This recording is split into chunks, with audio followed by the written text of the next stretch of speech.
Hi guys, and welcome back to my channel. So today I have come on to show you how to make these beautiful paper flowers. I've been watching some YouTube videos over the last few days. So Alicia from Alicia's Crafty Hotplop and Susan Tootsie Tucker. And I know that there are others that have been doing some paper flowers, and actually these two ladies were inspired by somebody else who I forget, I'm sorry. It came about because somebody had found the Heartfelt Creation mould, which I'll show you in a moment, and they had sort of realised that you could use the moulds with lots of different flowers, dyes, sort of cheaper flower dyes and things, and you still got some lift and some shape. And it is a really nice tool. Like I say, I've got one. I've got to say I don't actually use it as much as I thought I would. I still pretty much always hand make my flowers with a few simple tools. And these are some of the ones that I have made without using the mould. And I thought not everybody can afford to get the mould. I know the moulds are quite difficult to get hold of in some places. So I thought it might help some people if I jumped on and showed you how I made these flowers. So what I'm going to do is I'll pause the video, I'll just zoom back out a little bit so I can get to a point where you'll be able to see what I'm doing whilst I show you how I make them. So this is the Heartfelt Creation mould that people have been buying. Mine's a bit mucky because I've been using a shimmer spray to mist the paper. What you do is you take your die cuts, you pop them in the mould, you pick the most appropriate size sort of well, you line the parts of the mould back up, and then you run that through your die cutting machine. And what it does is it puts some texture into your flowers for you and starts to give him some of that shaping. So it just takes some of that initial shaping out. Like I say, good tool.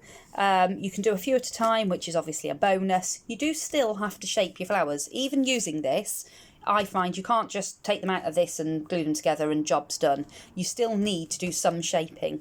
So for me, I think, often I think, it's just easier just to shape them myself. So to shape them without the mould, I use a foam mat, and I've got a few different ones. So this is quite thick, and it was initially bought as a icing mat to shape fondant flowers. That was a couple of pound in a cooking shop. This one is a quilling pricking mat, and again it's reasonably thick. Again, it was only a few pound. This is actually the back off of an old mouse pad, and this is the one that I've used for a really long time. I use this one loads. As you can see, it's starting to fall to bits now. I just took the fabric cover off of the mouse mat and just use the foam. You could also just use fun foam. The other thing that can be really good for shaping flowers is a rubber. So this is a massive chunky one. I found it in a bargain shop here in the UK, Home Bargains. I think it was about 70 pence. But it's firmer, obviously, than the foam. And for some flowers, or if you're using some tools, the firmness can be really quite useful. So I have that one. The other thing that I use a lot in shaping my flowers, and I'm going to use today, is these. Now they're actually supposed to be for getting blackheads. They're blackhead removers. These silver ones I got from AliExpress. They were about 30 or 40 pence. These are my favourite ones. These are the ones that I use more than anything else.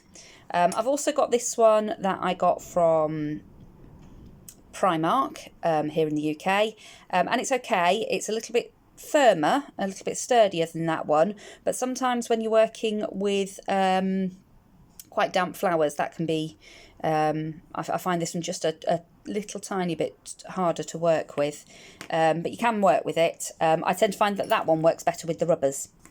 I also got these. Again, it's just it's a different type of spot getting tool. It has like a loop on the end, but it wasn't particularly sturdy, that one.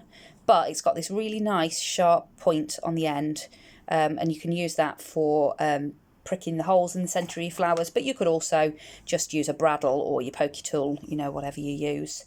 And I use these. Now, these are nail dotting tools. We get them in our pound shop here. I'm sure you can get them in Dollar Tree in America. They come in a set of 4, and they come from tiny, tiny little ends up to a reasonably big end. And I use those quite a lot, and those are the ones I'll be using today.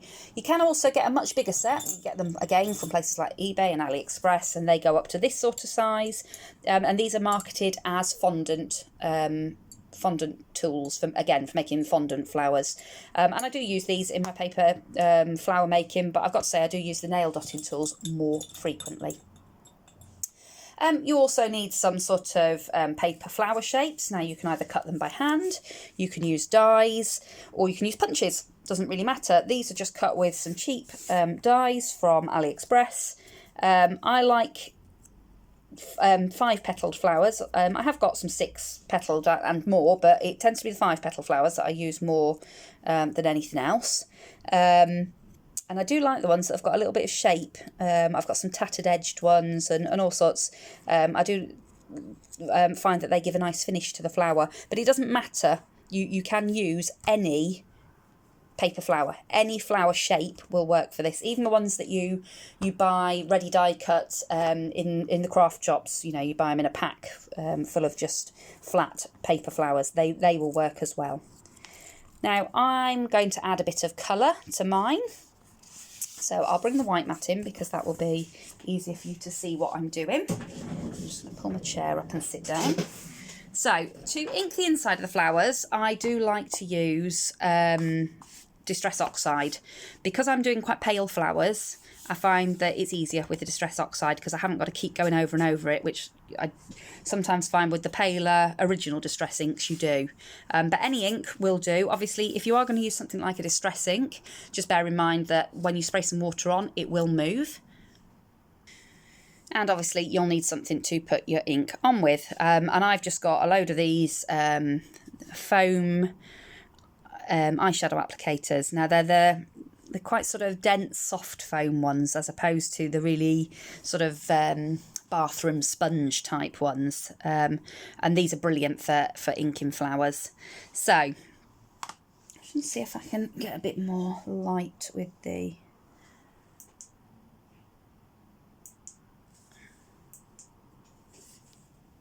Not sure it's even working. Ah, there we go. That's better.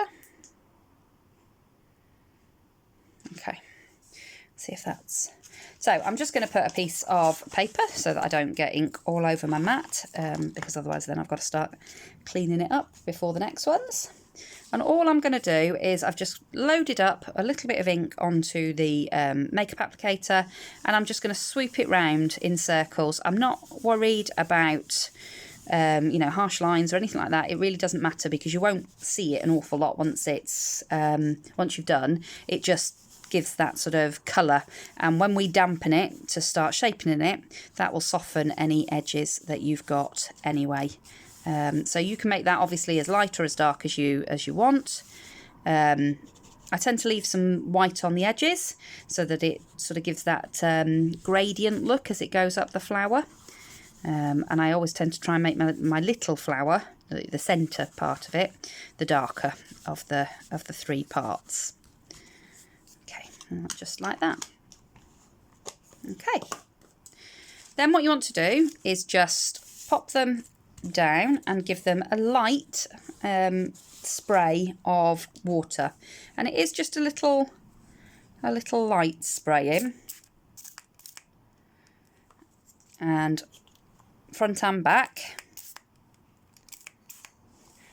And then I just get a piece of kitchen roll, because you don't want them to be too damp when you start to shape them, because that just makes it hard to work with the paper. You want them to be damp, but you don't want them to be too damp. So I'm going to just pop them on my piece of kitchen roll. And if I feel there's any bits that haven't got damp enough, I can just dip it into the water there. And then just give that a bit of a, you know, knock it back a little bit. And you can see that already that colour has sort of died back a little bit on these flowers, and that's okay. It'll still look beautiful when you've got to the end. So now I've got to this point, I'm going to pick up one of my loop tools. And like I say, this is my favourite one, the one that I got from Ali. And I like it because it's got that slight bend to the loop. And that actually seems to make it a little bit easier for me, personally, to get the patterning into the leaves. So then all you do with your loop tool, I tend not to hold on to the flower, and again, it's just what works for me. It seems to make it easier to get the marks into the flower. Starting on with a petal this size, I'll probably do 3 lines. So all you do is push in and pull down, and you're going to do that 3 times on each petal. And what you can see is it starts to give you that sort of dimension and that lift that you get in, you know, nicely shaped paper flowers. So again, it's just 1, 2, 3, 1, 2, 3, and again 1, 2, 3. And because of the loop tool, what you're actually getting there is sort of 6 lines. It pleats the leaf, the petal almost. Whereas if you do it with the ball tool, you'll get beautiful dimension, but you won't get that sort of pleated effect.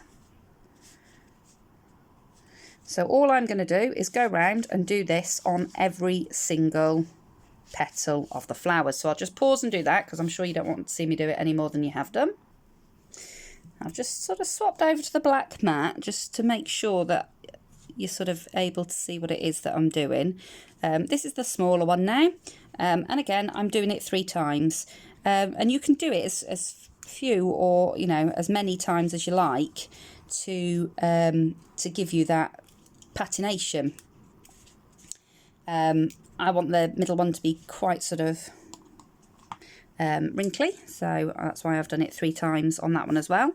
And then all I'm going to do is with the ball stylus, and you just want one of the larger, it doesn't really matter which one, but just one of the larger ones, just rub it in the middle a little bit and push down.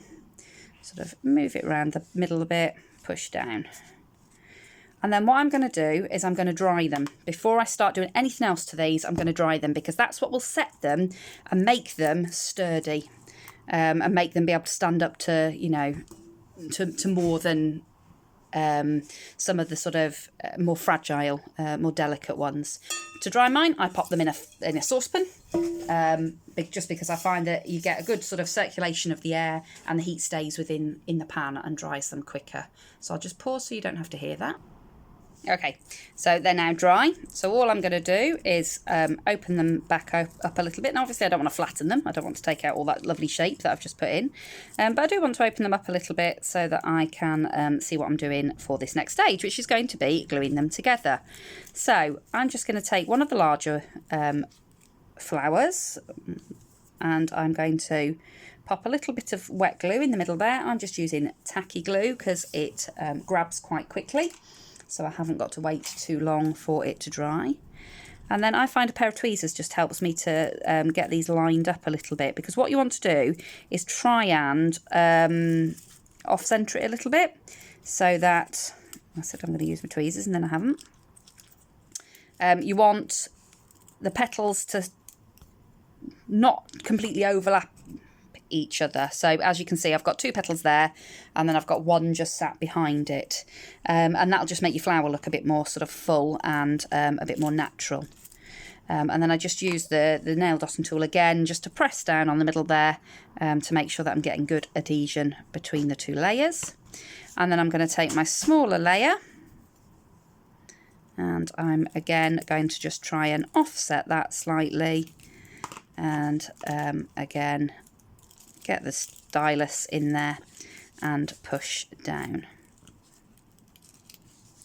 Okay, So that's the basic part of the flower done. Now you could leave it at that, and that on its own looks like a beautiful flower, and you can play with them because they're quite sturdy because they've been dried.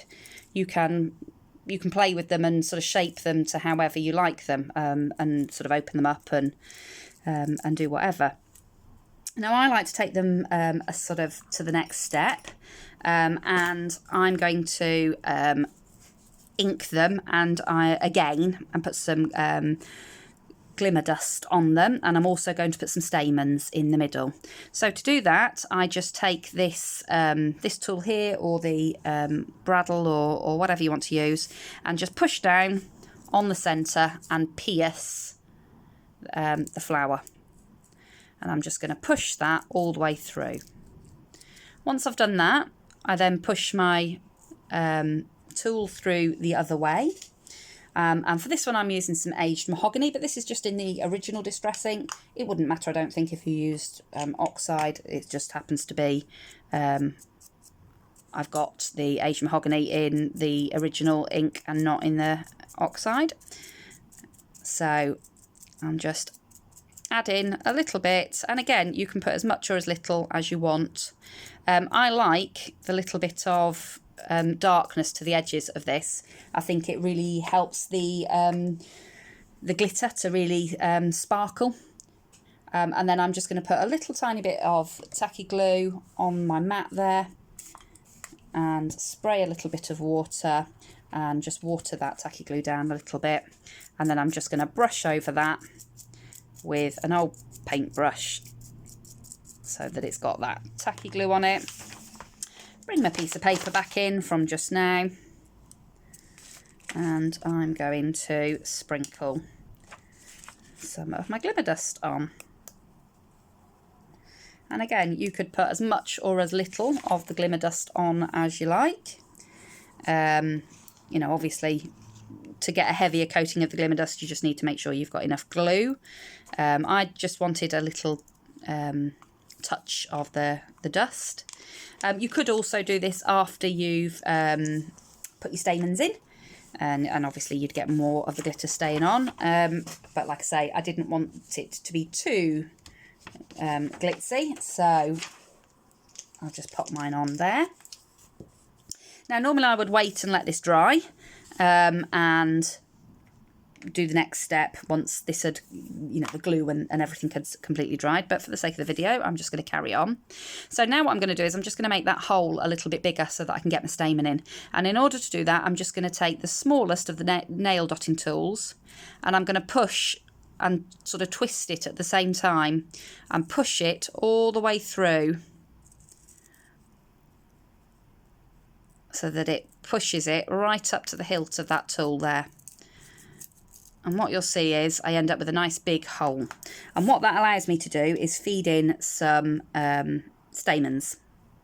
So I've just got some little 1mm gold stamens. Again, I get these from AliExpress. They're really cheap.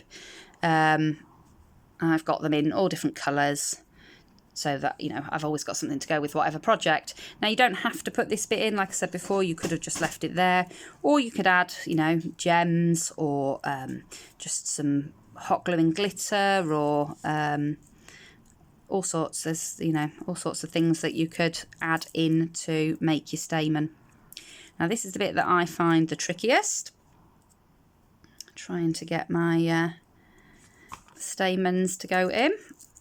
Okay, I've managed to thread those in, and now I'm just going to sort of hold them where I want them, and then I'm going to get my hot glue and just put a little bit of hot glue around the base.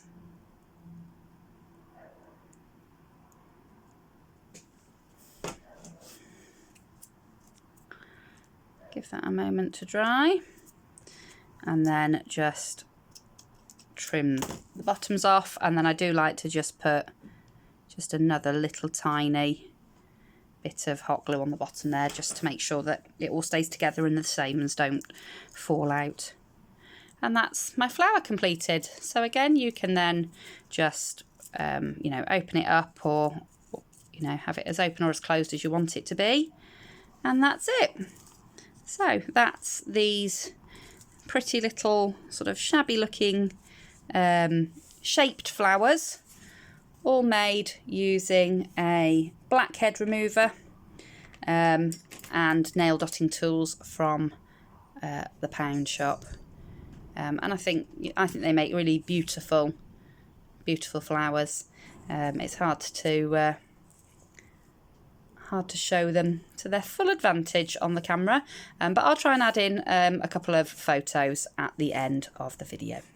So I will link Alicia and Susan's videos down below, and I know that they've got the original poster linked in their videos, so you know, do go along and check out those people, because they were the ones that gave me the inspiration to show you how I make some of mine. Now, I've got lots of other ways that I make paper flowers. I think there are a couple of videos already on my channel on how I make paper flowers, but I've also got some other tips and tricks that I will try to share over the coming days. So thank you so much for watching. If you're not already subscribed, then please do join me, and don't forget to click the bell icon. That way you'll get notified each time I upload a new video. So thanks for watching, and I'll see you all again very soon. Bye for now.